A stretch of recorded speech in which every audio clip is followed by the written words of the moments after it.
Grape wine, a chronicle of cultures and civilizations. Gather round and embark on an odyssey that traces the roots of a time-honored libation, a drink that has traversed the epochs of human civilization, grape wine. This elixir, often synonymous with celebration, culture, and tradition, weaves a tale rich in history, spanning millennia and continents. Our journey begins in the lush and fertile valleys of the Near East, around 6000 BCE. It is here, in the transcendent land that now encompasses modern-day Georgia, Armenia, and Iran, where the first grapevines were domesticated. Archaeological evidence suggests that early humans discovered the intoxicating potential of fermented grape juice quite by accident.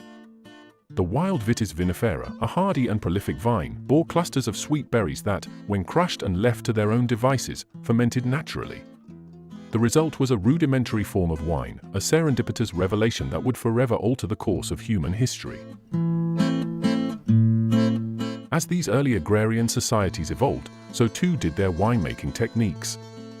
The ancient Georgians, in particular, perfected the art, using large earthenware vessels called kvevri to ferment and store their wine. These clay pots, buried underground, provided a stable temperature for fermentation and aging, a practice still revered and utilized in Georgian winemaking today. The significance of wine in these early cultures is underscored by its presence in religious rituals, a sacred offering to the gods.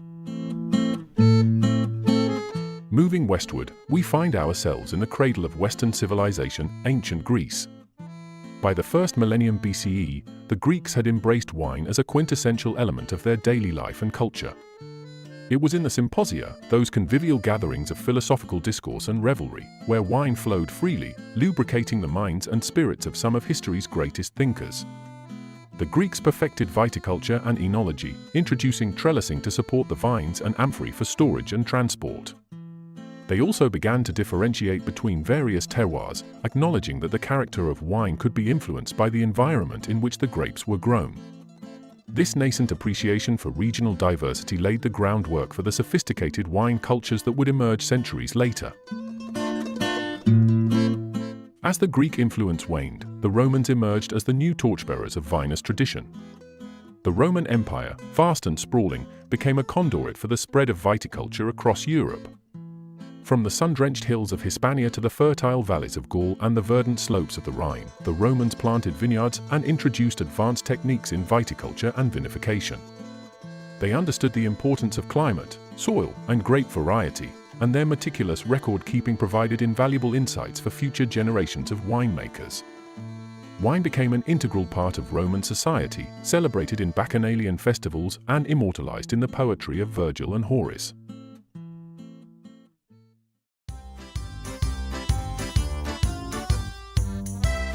With the fall of the Roman Empire, the knowledge and tradition of winemaking did not disappear, but rather found a sanctuary within the monasteries of medieval Europe. It was the monks, particularly those of the Benedictine and Cistercian orders, who preserved and refined the art of winemaking during the Dark Ages. They tended the vineyards with devotion, developing the concept of the vineyard crew and laying the foundations for some of the world's most esteemed wine regions. Burgundy, Champagne, and the Rhine Valley all owe a debt of gratitude to these monastic vintners whose spiritual pursuit of perfection translated into liquid grace. The Renaissance heralded a revival of arts, science, and culture, and with it came a renewed enthusiasm for wine. Viticulture flourished, propelled by advances in understanding fermentation and grape varietals. The age of exploration further expanded the horizons of winemaking as European settlers carried vines to the New World. The fertile soils of South America, South Africa, and eventually California proved to be new frontiers for viticulture, each region contributing its unique flair to the global tapestry of wine. In the 19th century, the world of wine faced its greatest challenge yet, the Phylloxera Epidemic. This tiny aphid-like pest, inadvertently introduced to Europe from America, decimated vineyards across the continent. The solution came from grafting European vines onto resistant American rootstocks, a practice that saved the vineyards and revolutionized viticulture. This period also saw the birth of the modern wine industry, characterized by scientific advancements and the establishment of appellation systems to protect and promote regional wine identities. Today, the legacy of grape wine is a testament to the ingenuity, resilience, and passion of countless generations. From the boutique wineries of Napa Valley to the grand chateaux of Bordeaux, from the sun-kissed vineyards of Australia to the ancient terraces of the Douro Valley, wine remains a symbol of human creativity and cultural heritage. It is a bridge between past and present, a celebration of terroir and tradition, and a source of endless pleasure and discovery. As we raise our glasses, we honor not only the vintners who craft this sublime elixir, but also the ancient pioneers who first unlocked the secret of the grape. For in every sip of wine, we taste history, a journey through time that continues to captivate and inspire.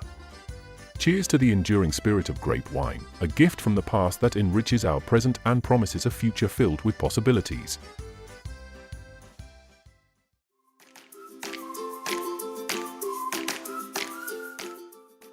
Now, we bring you the homemade grape wine. Ingredients of homemade grape wine: 10 to 12 pounds of ripe grapes, any variety, 2 pounds of sugar, 1 packet of wine yeast, or a tablespoon of active dry yeast, 1 gallon of water. Sanitized equipment: fermentation vessel, airlock, stirring spoon, strainer, bottles. Step 1. Preparing the grapes. Crush the grapes. Wash the grapes thoroughly and remove any stems. Place the grapes in a large, sanitized container and crush them using a clean potato masher or your hands. Ensure the grapes are well crushed, releasing the juice and pulp. Mix with water and sugar. In a sanitized fermentation vessel, combine the crushed grapes with a gallon of water. Add the sugar, stirring until it dissolves completely. This mixture is called the must. Step 2. Fermentation. Add the yeast. Sprinkle the wine yeast over the surface of the must. Stir gently to incorporate the yeast into the mixture. Primary fermentation. Cover the vessel with a clean cloth and secure it with a rubber band or string. Place the vessel in a dark, cool area, around 65 to 75 degrees Fahrenheit, or 18 to 24 degrees Celsius, and let it ferment for about 5 to 7 days. Stir the mixture daily, ensuring the grapes are submerged in the liquid. Secondary fermentation.